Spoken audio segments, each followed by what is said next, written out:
Love, Hate, and Intolerance, Lessons from Romeo and Juliet from Multiple Perspectives. My name is Professor Gary Fry. I'm the Theater Program Coordinator here at Prince George's Community College.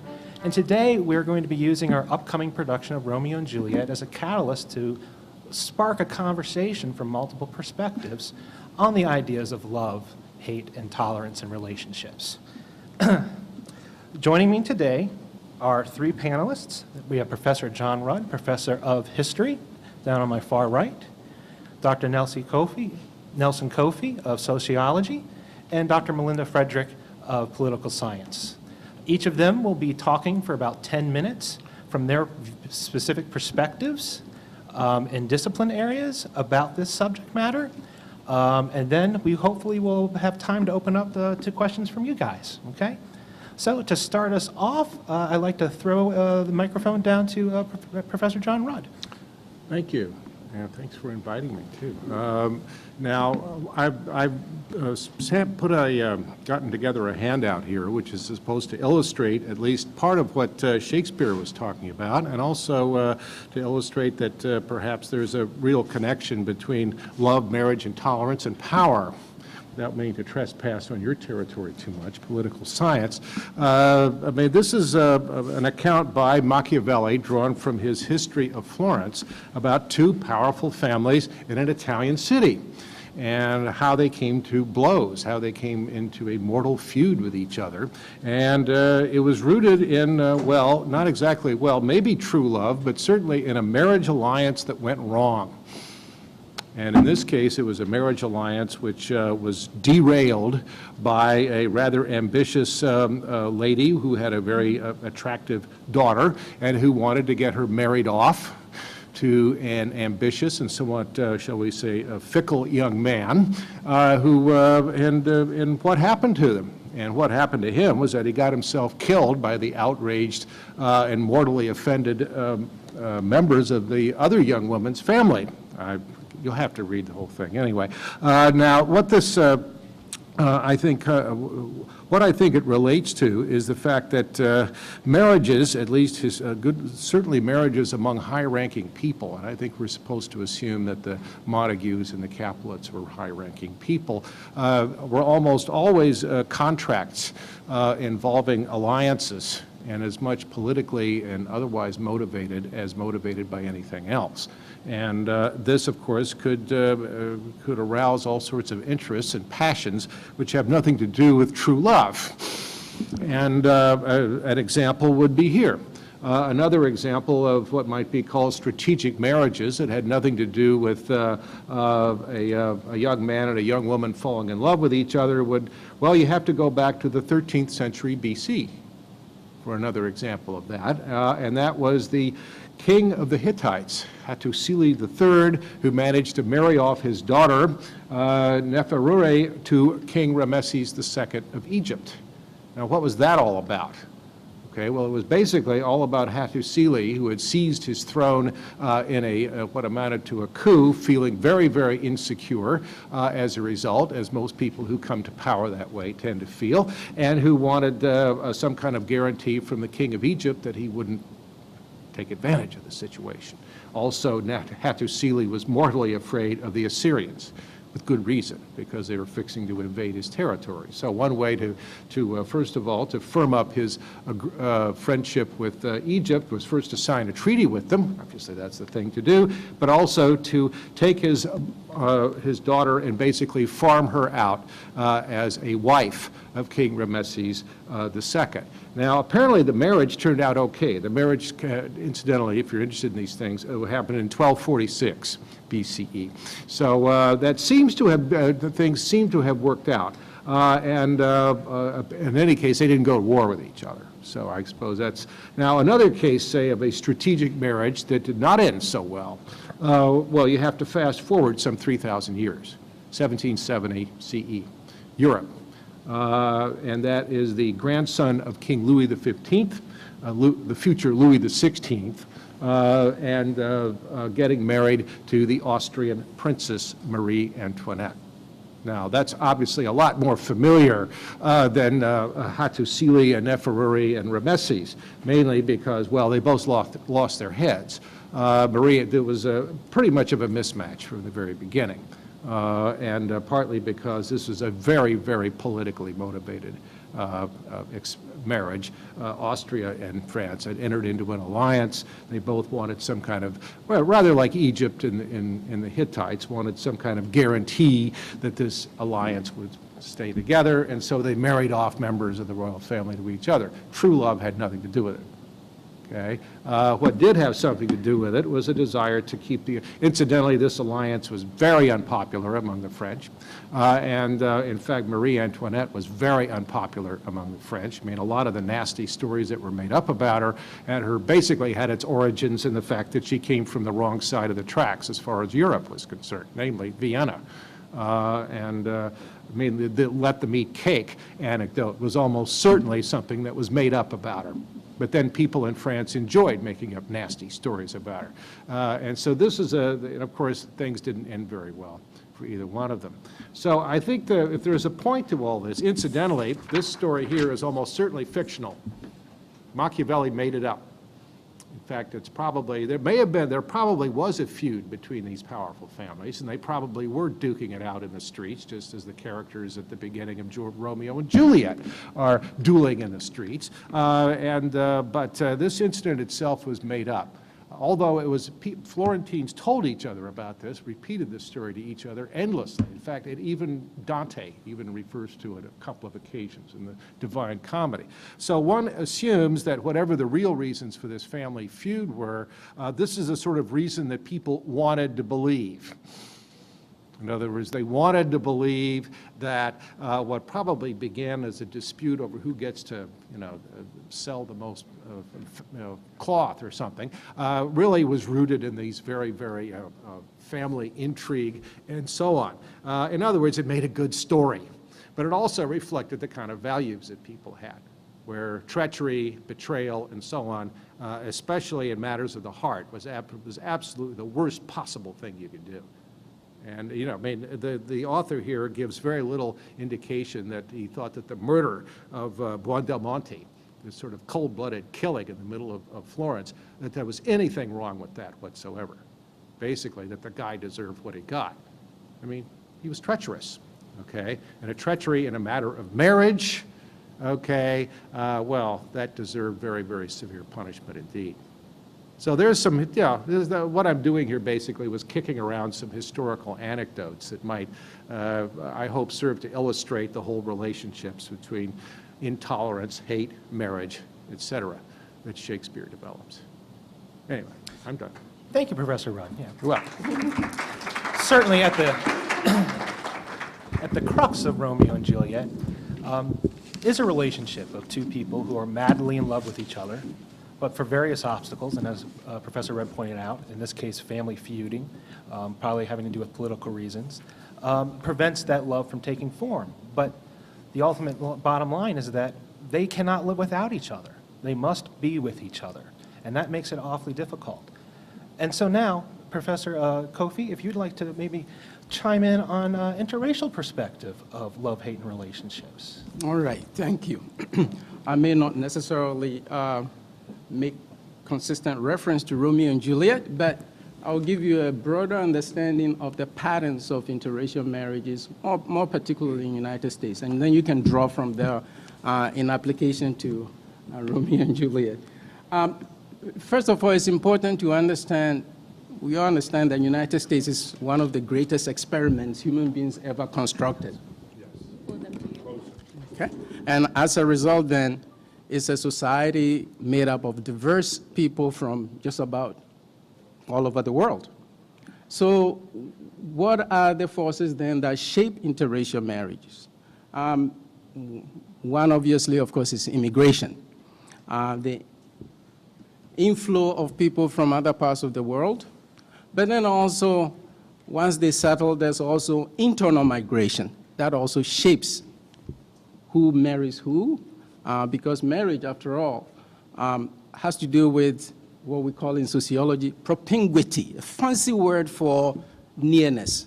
the closer I am to you, the more likely I am to know you.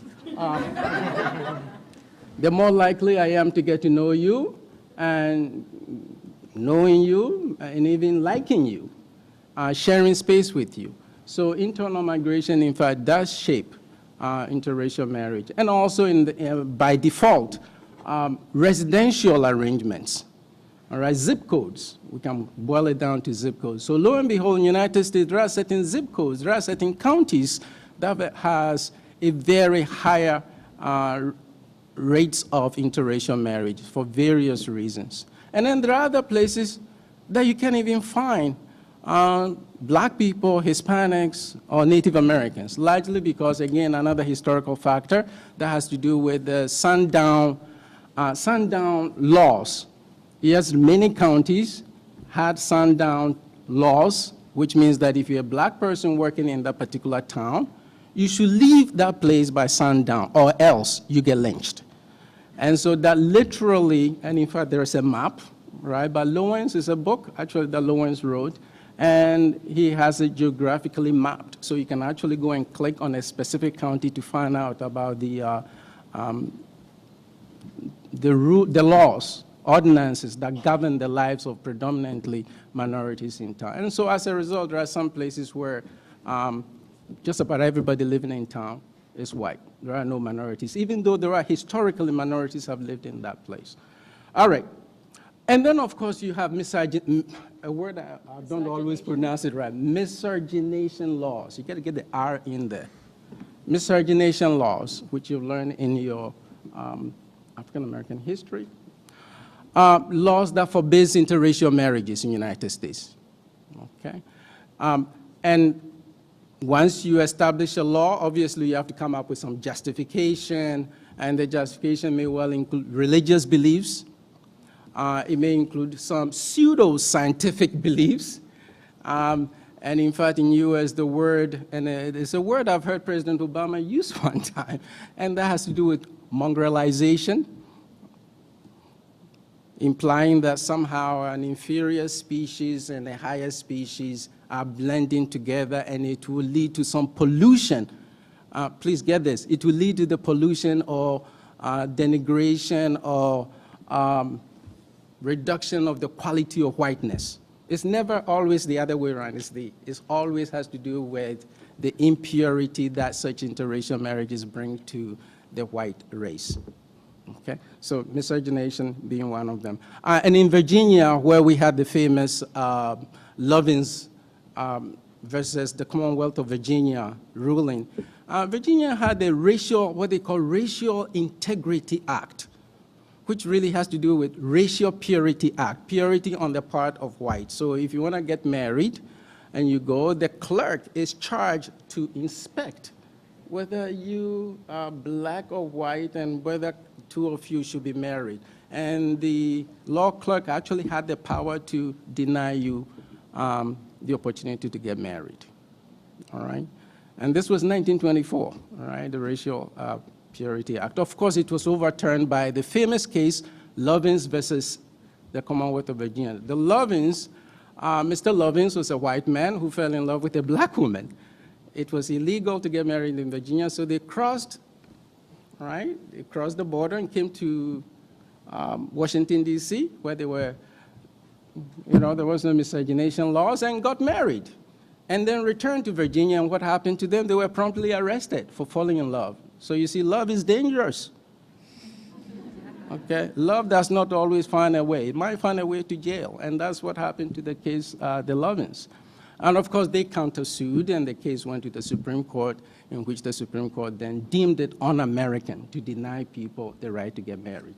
Fast forward, by the way, if you've paid attention about this whole same-sex marriage issue, gays getting married, in fact, they referred consistently to that case, all right, the Lovins case as thank you very much. It's a precedent, something like that came before, or that gives legitimacy to current rulings.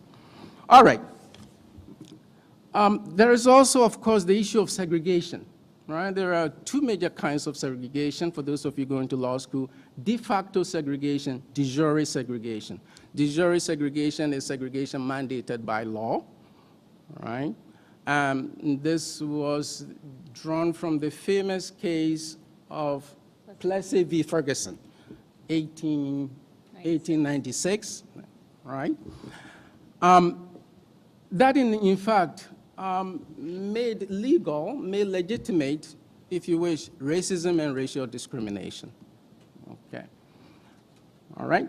So in a sense, I mentioned earlier the whole notion of people sharing space, getting to know each other, and then marriage. But Plessy v. Ferguson clearly affirmed the fact that the different races and ethnic groups should not share the same facility, or otherwise what became known as separate but equal. It was separate, all right, but equal certainly not. Okay. All right. Of course, I need also then to say then that desegregation, right, the inspired by Brown versus Board of Education, again shifted the possibility of people meeting one another and getting married, because we had desegregation of schools, housing laws, ordinances that forbade people from renting, minorities from renting in certain areas were done away with, all of which then increased the possibility of people getting to know each other and possibly getting married. We know this, that there are some schools, evangelical schools like the Bob Jones University, if you heard of Bob Jones University, ensure that minorities do not mix with whites. So they set up universities specifically for whites. Of course, by 1960s, I guess God changed his mind, so they allow minorities in, but under the condition that there is no interracial dating. That was completely forbidden. Right? Please keep in mind also, I'll be remiss not to mention the Mormon Church. All right, the Mormons perhaps were the only religious group that did not proselytize to minorities, largely because the notion is that blacks were little satans put on this planet to tempt whites. And believe it or not, this was still a belief held by Mormons up until even after 1960, 64, 65, of all the civil rights movements, Mormons did not budge. In fact, throughout Africa, the only place the Mormon church proselytized was, guess which country? South Africa, where there were white people. But other than that, right? Now, needless to say, I would say about maybe 10 years ago, the church prophets changed their mind because I guess, again, God changed his mind, you know. And so you have to really understand that this is a major social force that shaped the way people thought about race and race relations. All right, one more. And that has to do with the other forces that shape marital relations, war and colonization. If you think of the United States, for instance, why is it the more interracial marriages in the West than, say, in the northern part of U.S. or even the eastern part of the United States? Well, it has to do with Mexican-American wars. All right, the people we call Hispanics or Latinos lived in Mexico, and Mexico included parts of Texas, Colorado, California, New Mexico. Those were parts of those regions were all Mexico. All right, so after the Mexican-American War, they were told, look, you have two options. Either you go back to your country, Mexico, or you become Americans. So they were twice colonized, first by Spanish and then second by Anglo-Saxons. And so the relationship between Spanish and English obviously provided an opportunity for such intermarriages. I have not even mentioned Hawaii yet. Hawaii is the only territory that has disproportionately non-white state. And Hawaii is also an intermix of variety of people. Well, we know who comes from Hawaii, Mr. Obama. All right. And then, so Hawaii was in a sense annexed, right? And then we have the Native Americans, all right? The forced removal of Native Americans also led to, if you wish, the diaspora from within, all right? The Trail of Tears, the Navajo, and various others that you can mention. So on one hand, in a sense, it's a sad story of being forced from your own land, but then on the other hand, it also leads to getting to meet people of other racial and ethnic groups, and hence marriage. So that's an overview of the sociological take on intermarriages in the United States. Thank you very much, Dr. Kofie.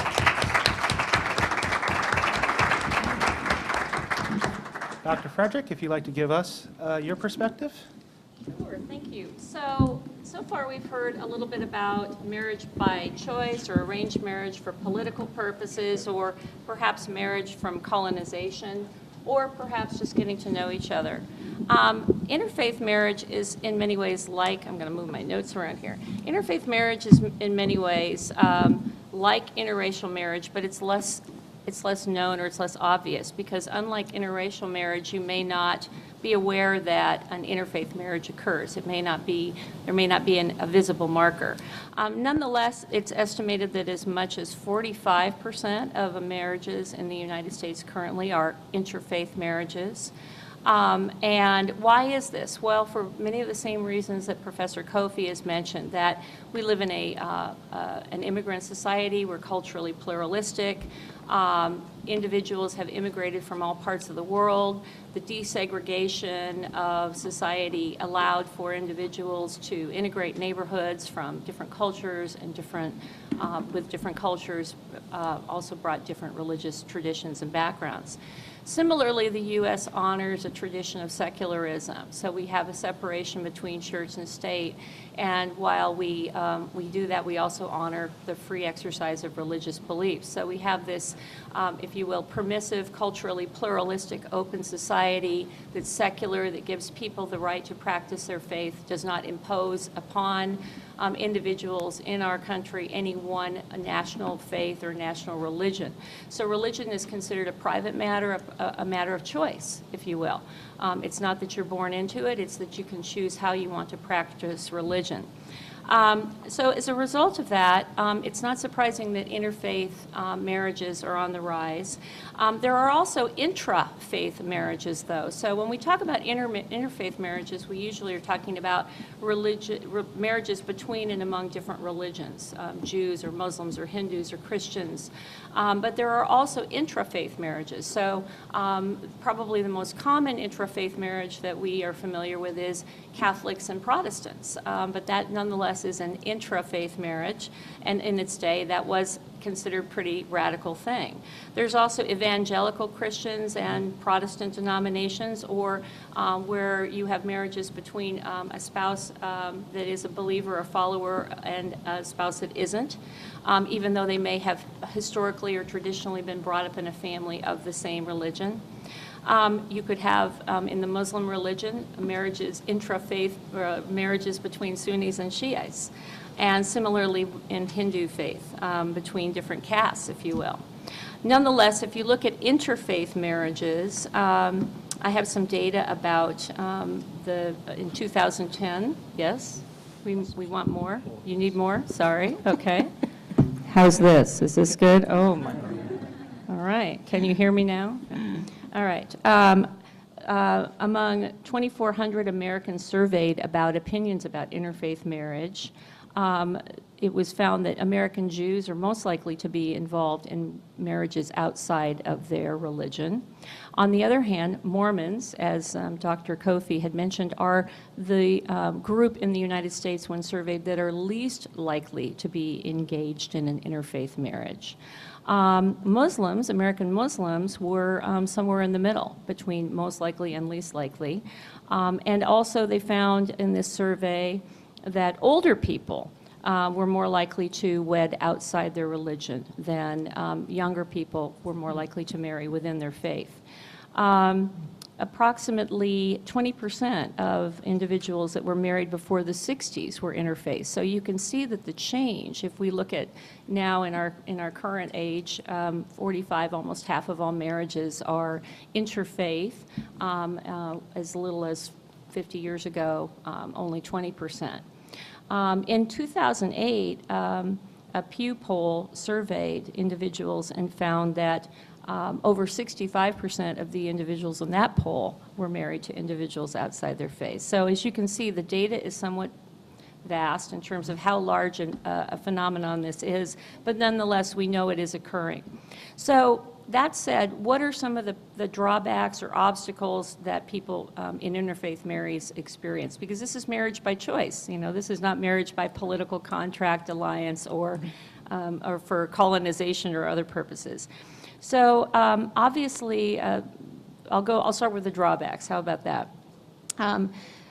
Certainly, if you marry outside your faith, you can face many obstacles and be ostracized by members of your respective families. There can be a conflict over how you raise children. Your religion, and various religions do allow for interfaith marriages, but some religions dictate that the children must be raised in one religion or the other. There is a loss, perhaps, of religious identity if you choose to marry someone from a different religion and then you raise your children in your spouse's religion. Are you in some way losing your attachment to your own religious identity in order to avoid that conflict? Similarly, houses of worship may be unwelcoming if you have not converted to your spouse's religion, and may make it more difficult and more isolating for the parent who is not of that faith. Holiday rituals, similarly, can be very difficult to navigate, assuming you can even get beyond weddings. You know, that's a big one. So some, different religions deal with the issue in different ways. Some religions have forced conversions, or let's not put it forced. That sounds a little mercenary.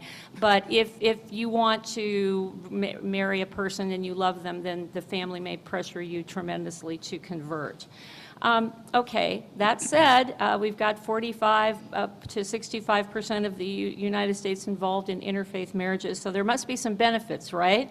I think that in our, as I mentioned before, as we've found, as barriers between interracial marriage have given way, whether it be mongrelization or perhaps just the global village, we are finding in the United States that there is more tolerance and respect and diversity of choice, and that marriage for love, wherein individuals share common values, even if they may not have the same religious traditions, they may still find very strong common values in both of their respective religions.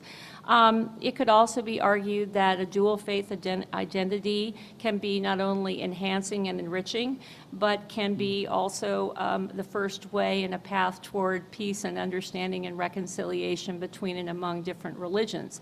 We certainly see evidence every day in the news where people are willing to kill each other and die for their religious beliefs, or they're willing to interpret their religions in a way in which their religions will compel them to seek desperate measures to advance their beliefs. So one could argue that there are benefits with interfaith religion that may ultimately end up in a more tolerant and diverse United States society. So that's my piece on interfaith, and I was going to talk a couple minutes about gay marriage. All right, well, unlike interfaith marriage, which you may not be able to recognize, gay marriage is definitely the next frontier, and it is very much an evolving issue. It's very controversial. However, there has been a sea change in public opinion toward gay marriage that has occurred in the past 15 years. In 1995, the Congress passed something called DOMA. You may have heard of that, the Defense of Marriage Act, which was supported by President Clinton. However, that was 96. It's not 2015. We have found that over the past 15 years, the rise of gay marriages has increased. The history of it is that Massachusetts was the first state to allow for gay marriages. And now we have, in 2015, over 37 states allowing for gay marriage. So you might ask, how does this work? In the United States system, we have a federal system of state laws and federal laws, and licenses are given by states. So it is, marriage is a license. You need a marriage license. And, if you're not gay, you can be married in the state of Maryland, move to Delaware, and you're still married. But what we find ourselves in now with 37 states allowing for couples to engage in marriage, legal marriage, is if they move to a state where it is not allowed, they are essentially disenfranchised of their marriage rights. So because of that, the Supreme Court has agreed this term to hear the issue of gay marriage. And it will rule before the end of its term to determine whether these rules will stand. So, the choices are three. They'll either uphold the current provisions which allow gay marriage to occur in some states and not in others, which is upholding the reserved powers of states, that states can make their laws according to their own values and customs. It may choose to just keep things the way they are, which means if you move to a state where gay marriage is not allowed, your marriage will not be recognized. It may choose to strike down those laws and basically nationalize the right for individuals of the same sex to get married and live in any state in the Union. Or it may choose to go the opposite direction, which is to take away those rights. I don't think that will probably be the way the court will go. So I think the most likely two choices would be it will uphold the status quo, which is 37 states allowing it and 13 not. And of course, those 13 have the right at any time to change their rules, or to nationalize the right among all 50 states. So just how do Americans feel about this? Well, as I said, there's a sea change of opinion that's occurred. In 2001, 56% of Americans were against gay marriage, with 35% in favor. In 2015, those numbers flipped. We have over 50% of Americans in favor of gay marriage and about 40% of Americans against. So it's still not compellingly one way or the other, but nonetheless, it exists, and it's an issue of our time. So what are the basic arguments for and against? Well, the arguments against would be that states should be able to determine the laws, that if a state, those 13 states don't want to allow gay marriage, that's their constitutional right, and it shouldn't be forced upon them. Another argument is that marriage biblically is between a man and a woman, and that it is sinful. Others would argue it's obscene. That if you, and another argument is it's a slippery slope. If you allow gay marriage now, then what's next? Polygamy, incest, bestiality, it's just one thing leads to another. The arguments in favor of gay marriage is that homosexuality is not a lifestyle choice, it's an inherited trait. And just like race, individuals who love each other, who are consenting adults, should be, the state should not bar consensual decisions between two consenting adults. The government should not impose a denial of freedoms on them. Some people argue that gay marriage promotes monogamy and family values, that if you deny a segment of your society the opportunity to share in monogamy, legal sanctioning of and recognition of marriage, you're denying what we would consider to be a pretty conservative value, family values. Others would say it's a privacy issue. Again, what two consenting adults choose to do is not for the government to determine. And then finally, people would say it's the next civil rights issue, that as we talk now in 2015 about how draconian states like Virginia were from limiting the rights of blacks and whites or whites in any group to intermarry, so too we may look 40 years from now back at gay marriage and say, that this was the next watershed moment. So just a few things for you to think about. Happy to entertain comments or questions from the audience.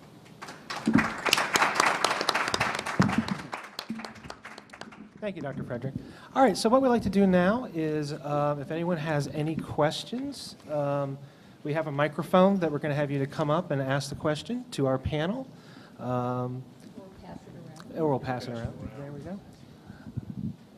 Any questions from our gallery today?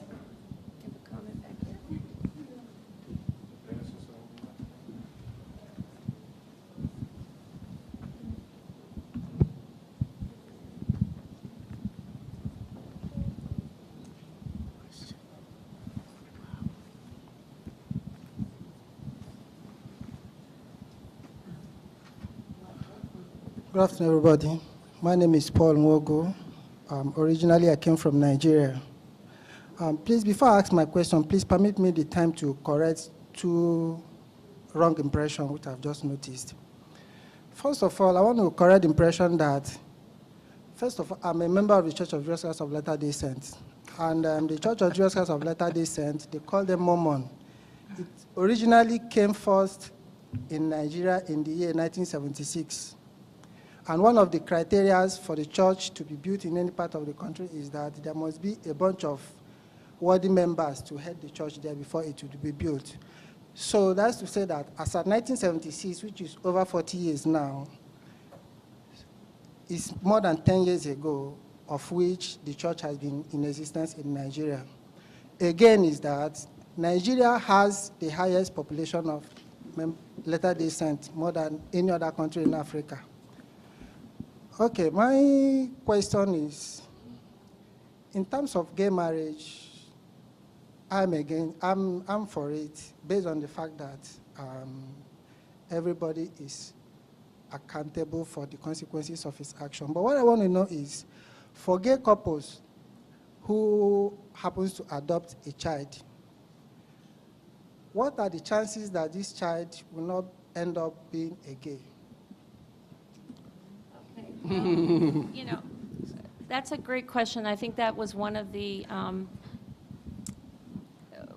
fears that individuals, and you know, because we're really in a, this has all happened, the opportunity for civil unions to occur and now gay marriages is a very recent phenomenon. So there's not a lot of psychological or sociological evidence to track, you know, how do marriages and between same-sex couples influence and impact children. I think that's definitely an issue of, you know, it's not just about sexual orientation, it's about, you know, everything in a marriage. But some of the preliminary studies have suggested that, you know, that sexual identity is not determined by socialization, but by birth and by genetics, and that there may be other impacts with being raised by two parents of the same sex, but the proclivity to orient oneself sexually would not probably be the impact that we're looking at.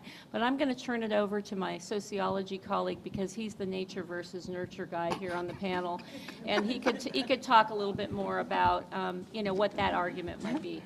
I guess my first reaction is, listen, don't hang around with left-handed people because you might end up becoming what? Left-handed. So, because the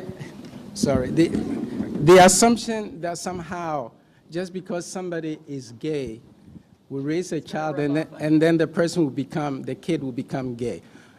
We need to ask ourselves, how did we become aware of our own sexuality? Did your parents tell you, hey, little you become a heterosexual? Right? We need to ask ourselves that question. How did I become a heterosexual? All right? So the point is, and moreover, the other thing is this. Would you want to be homosexual in a society where you're going to get killed? Absolutely not. So if you really have to embrace the fact that you are homosexual, then it's something that is innate, something that is genetic. All right, just as I cannot wake up one day and tell my wife, honey, I just changed my mind, oh. I'm a homosexual.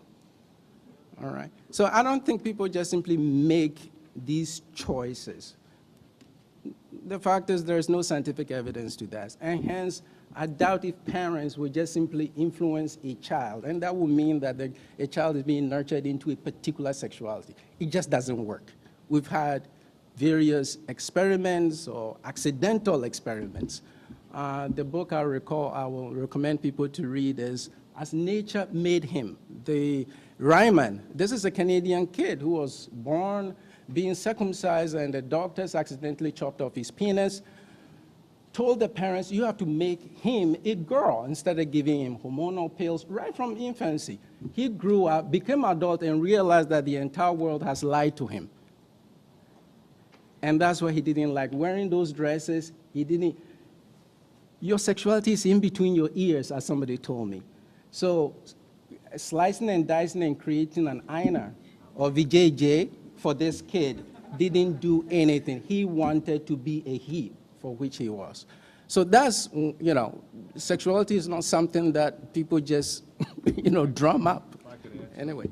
I think there's something else about this idea that gay parents would produce gay children, is that there's something of a suggestion here that homosexuality is a disease. It's somehow something that people get infected with it. And of course, you look at all the homophobic arguments that have been made over the decades regarding gay marriage and everything else related to gay and lesbian people. There's this, and of course, the trouble is that among very reputable members of the therapeutic community, it was regarded as a disease for a very long time, and really up until just about, 30 years ago? Yeah, something like that. And so, I mean, that's an idea which is potentially can be talk about hate, the hate element of human relationships. I mean, that's an idea which can contribute mightily to this notion of homosexuality as some kind of disorder or disease, which, it isn't. As you pointed out, it's inherited. Whatever it is, heterosexuality or homosexuality. It's in our genes. I know, by the way, homosexuals were born by. There got to be something wrong with those parents. Right? Homosexuals didn't come out of the air. They were born by heterosexuals. So. Okay. All right. Next question.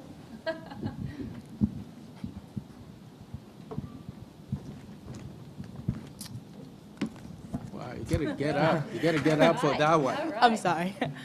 My name is Gina Walls, and the question I have is, when it comes to marriages, interfaith, homosexuality, heterosexuality, one of the main arguments we have are the different perspectives, meaning the mindset of what people has been, grown up with and taught with, will play a major character and essence of how we live and how we fight within each other today. Let me make sure I understand your question. So you're saying that there's a lot of discrimination about how people feel about interracial, interfaith marriages? Is that what you're saying? Or that the people who are actually in interfaith, interracial marriages are arguing with each other? They're arguing with each other within the same faith based on, just the different practices and mindsets. Yeah, I think that is definitely one of the conflict issues, certainly with interfaith marriage, because this is, again, we're talking about marriage by choice. This is not marriage to unify empires. So, the bond or the drive for love, is also, counterbalanced by the social and the cultural and the theological obstacles that we are all bringing to, our relationships with each other. So I think that, because these are still not the norm, they're still in the minority, both interracial and interfaith, that, we have a lot of societal obstacles that are reinforcing exclusion, between and among groups. It's also perfectly okay to believe what you want to believe.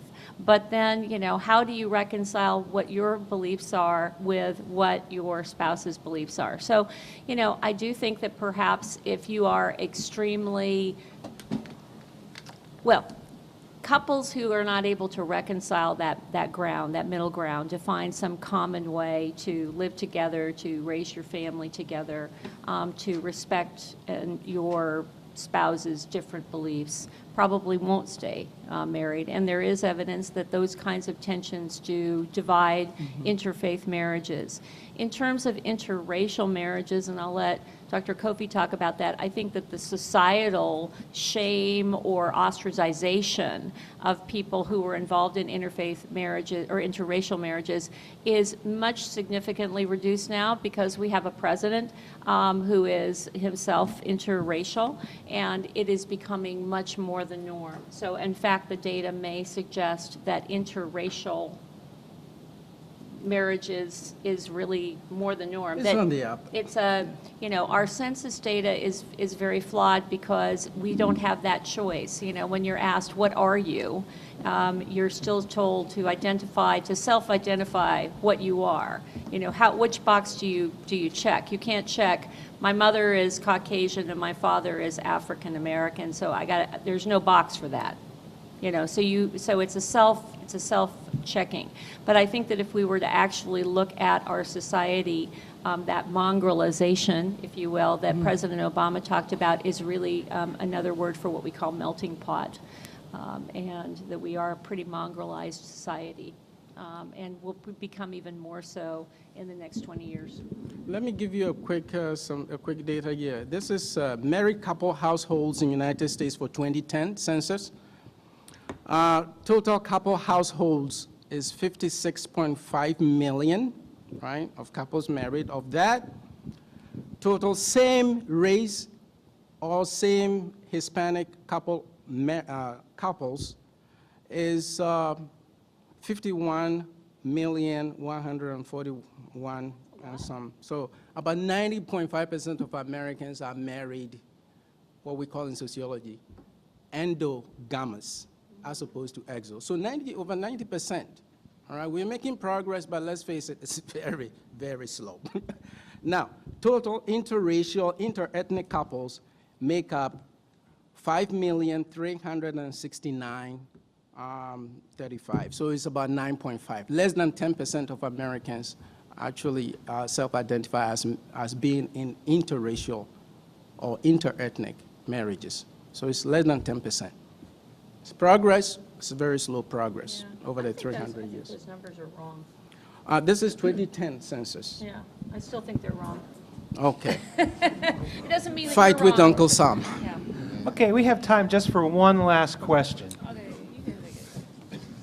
Well, who wants to be it? All right, Okay. question? All right. Hey. My name's Taj. The question I have earlier in the panel, you spoke of separation of church and state. You said that a lot of states, the reason why they don't do it is because the Bible says that it's immoral for that. It's mainly marriage is supposed to be between a man and a woman. Mm-hmm. And my question is, how can you justify what God wants? How can you justify what God wants? That's my question. I guess it's a simple question for me. God has never said anything to me, so I have not been inspired yet. The Spirit has not moved me. So I can't speak to that. Yeah. What do you, in regards to God wanting what? Who you marry, the race of you? I'm not sure what God wants. In the gay marriage, like how it's like if you marry somebody of the same sex, Right. it's in the figment of somebody's mind because of religion that they Right. automatically go to hell. Right. Well, And that's what religion is a belief system. We're not born with religion, but we are socialized to acquire a belief system. So, yeah. Yeah, and then that's that- what we've raised to believe. And then that Right. ties into the so-called separation of church and state, because church Well- and state are supposed to be separate, but Right. a lot of the views and the laws that supposedly are supposed to be moral based on the Christianity or religious beliefs. So church and state is really a figment of Right. one's imagination Well, if you think about that's, it. yeah, no, now I see where you're going. Yes, we are a governmental structure. We're secular government. We don't have a national religion, and we do have a separation of church and state. So religious arguments to strike down gay marriage would not fit in our Constitution. However, we also do have the right to believe what we want to believe. So marriage is a choice. Nobody is forcing people to marry people, of a certain, there's no forced marriage that I'm aware of. At least not anymore. So, Yeah, well, another problem is that, yes, we have separation of church and state, but we also have something called majority rule. Right. And if you have a great majority of people in some states say, well, this Right. is sinful, this is Right. godless, we can't allow this. Well, if they Right. vote their beliefs, Right. well, that state is not going to allow gay marriage, Right. period. And Right. so what do? You say, oh, no, you can't exercise your right to democracy here? You move to another state. Lovins versus, Yeah. Right. But So, again, I mean, the it's court is it's gonna one of those change that, dilemmas, probably. that exists in this kind of society. Right. All right. All right, well, thank you all very much for joining us today. I'd like to thank our panel, Professor John Rudd, Dr. Nelson Kofie, and Dr. Melinda Frederick. And thank you all very much, and have a pleasant day. And we hope you come out to see Romeo and Juliet. Yes. Yeah, just like Romeo and Juliet.